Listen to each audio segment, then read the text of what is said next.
Alright, guys, so here we are. If you are sensitive, or if the thought of eating animals makes you weep, then I suggest you move on and don't bother watching this video. Because if you're a hardcore vegan, you're not going to listen to anything in this video anyway. And if you are a meat eater, then you don't need to listen to this video because you're doing all right. Except maybe depending on where you buy your meat. But that's for another video.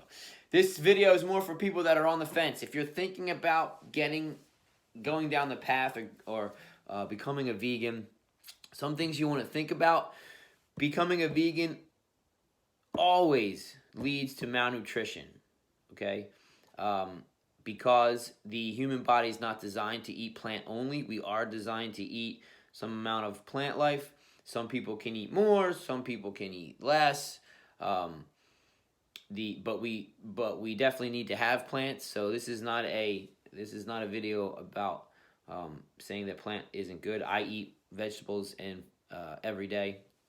Basically, my whole family does. But things to consider: you are going to be nutrient deficient, which is malnourished. So you can be a vegan and you can eat every day and you can be malnourished. If you're a junk food vegan, you're in even worse shape, and that's something else to get into.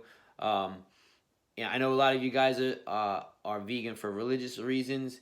If you guys can figure out, depending on what your religion is, if you can figure out a way to get things like eggs and fish and other kind of animal proteins in there somehow, you're going to be a lot better off. So vegetarianism isn't quite the same as being a vegan, because vegetarians can still sometimes eat meat in certain ways. So that's not quite the same thing. This is for hardcore vegans. So if you are if you're looking to go that route, something to think about: vitamin A, vitamin D, B12, iodine, iron, zinc, taurine, selenium, calcium, and omega-3 fatty acids. You will not most likely, but given enough time, you will definitely become malnourished in all of those, because you cannot get them even on the best planned vegan diet, which most regular people don't have somebody designing their diet. But even on the best laid ones, it's very, very difficult to stay up on top of those nutrients, even with supplementation, because a lot of times supplementation doesn't become bioavailable. So you eat it, but that doesn't actually mean that your body can absorb it. So a good book, Vegan Betrayal. She talks about the nutrition of it, ecology, the anthropology of it. There's a lot of personal stories from ex-vegans in there whose health suffered in a lot of dramatic ways, and there's even pro-vegan doctors in there that were helping people, and basically had gotten to the point where they had to reluctantly prescribe red meat to their patients, and then their patients had this miraculous recovery. So that's a good one to look at. Another book, Vegetarianism Explained. She puts forth what I just said about the fact that plants are crucial in keeping our bodies clean and well functioning, but they don't do a good job of building and maintaining the body. So one of the reasons why eating a plant-based diet or plant-only diet, you feel good in the beginning, because you're basically cleaning house a little bit, but at a certain point you need to replenish your micronutrients, and it's very hard to do on a vegan diet. Another thing that she talks about in that book is she talks about the fasting effect, that essentially people that go into a vegan diet as their primary diet, what they're really doing is they're essentially fasting, because generally what goes along with a vegan diet is you start to move away from things like processed foods and other toxins and stuff like that, so you feel good. But then after a while, if you're not sourcing quality meat products or animal fats and stuff like that, then you are going to run out of nutrients. So some interesting stuff with those books. Another one of the ones that really kind of solidified everything for me was called The Vegan Myth. And that was a story of a woman who was a vegan for 20 years and suffered permanent neurologic damage from it. She was hardcore. She was basically in a state of depression for the entire time that she was doing the vegan diet, and she went as far as to talk about her journey through trying to grow her own food, sans using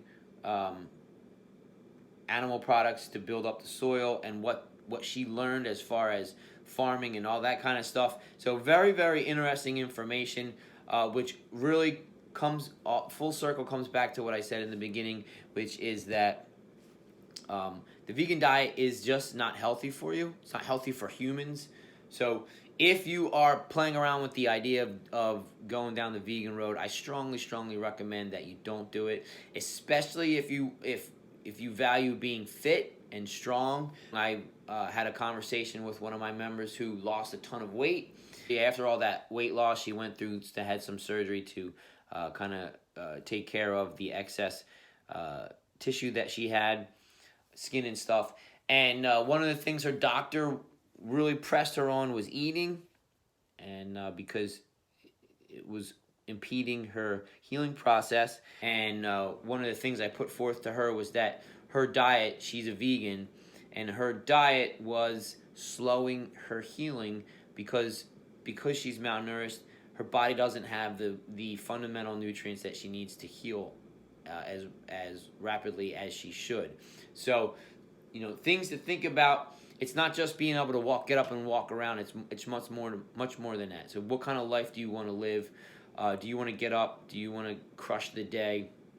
Do you want to kill a workout?